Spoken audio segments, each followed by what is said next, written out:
ನಮಸ್ತೆ ಸದಾ ವತ್ಸಲೆ ಮಾತೃಭೂಮೆ. NCIB times ಮೀಡಿಯಾಗೆ ಸ್ವಾಗತ. ಇತಿಹಾಸದಲ್ಲೇ ಇದೇ ಮೊದಲ ಬಾರಿಗೆ ನಾಣ್ಯದ ಮೇಲೆ ಆರ್ಎಸ್ಎಸ್. ದೆಹಲಿಯ ಡಾಕ್ಟರ್ ಅಂಬೇಡ್ಕರ್ ಅಂತಾರಾಷ್ಟ್ರೀಯ ಕೇಂದ್ರದಲ್ಲಿ ನಡೆದ ರಾಷ್ಟ್ರೀಯ ಸ್ವಯಂ ಸೇವಕ ಸಂಘದ ಶತಮಾನೋತ್ಸವ ಕಾರ್ಯಕ್ರಮದಲ್ಲಿ ಪ್ರಧಾನಿ ಮೋದಿ 100 ರೂಪಾಯಿಯ ವಿಶಿಷ್ಟ ನಾಣ್ಯವೊಂದನ್ನು ಬಿಡುಗಡೆ ಮಾಡಿದ್ದಾರೆ. ಇತಿಹಾಸದಲ್ಲೇ ಮೊಟ್ಟಮೊದಲ ಬಾರಿಗೆ ವಿಶೇಷ ಲಾಂಛನ ಹೊಂದಿರುವ ನಾಣ್ಯ ಇದಾಗಿದೆ. ನಾಣ್ಯದ ಜೊತೆ ಅಂಚೆ ಚೀಟಿಯನ್ನು ಕೂಡ ಬಿಡುಗಡೆ ಮಾಡಲಾಗಿದೆ. ಆರ್ಎಸ್ಎಸ್ನ 100 ವರ್ಷಗಳ ಸೇವೆಯನ್ನು ಗುರುತಿಸಲು ಬಿಡುಗಡೆಯಾದ ಅಂಚೆ ಚೀಟಿ ಮತ್ತು ನಾಣ್ಯವು ಐತಿಹಾಸಿಕವಾಗಿದೆ.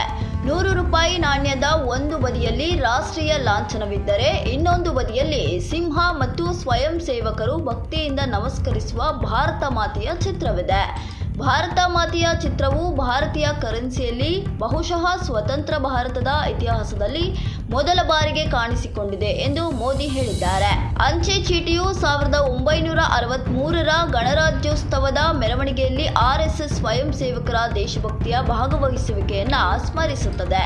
ಈ ಅಂಚೆ ಚೀಟಿಯು ಆ ಐತಿಹಾಸಿಕ ಕ್ಷಣವನ್ನು ಗೌರವಿಸುತ್ತದೆ.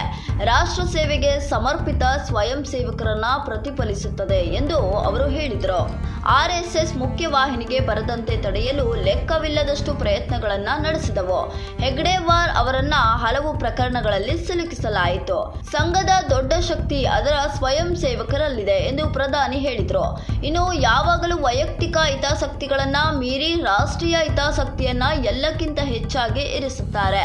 ಸ್ವಯಂ ಸೇವಕರಿಗೆ ತಮ್ಮ ಶುಭಾಶಯಗಳನ್ನು ತಿಳಿಸುತ್ತಾ ಈ ಪೀಳಿಗೆಯು ಸಂಘದ ಶತಮಾನೋತ್ಸವ ವರ್ಷವನ್ನ ವೀಕ್ಷಿಸುವ ಅದೃಷ್ಟಶಾಲಿಯಾಗಿದೆ. ಸಂಘದ ಸಂಸ್ಥಾಪಕ ಡಾಕ್ಟರ್ ಹೆಗ್ಡೆವಾರ್ ಅವರಿಗೆ ಗೌರವ ಸಲ್ಲಿಸುತ್ತಾ ಅವರು ಸಾಮಾನ್ಯ ಜನರನ್ನ ಆಯ್ಕೆ ಮಾಡಿದರು.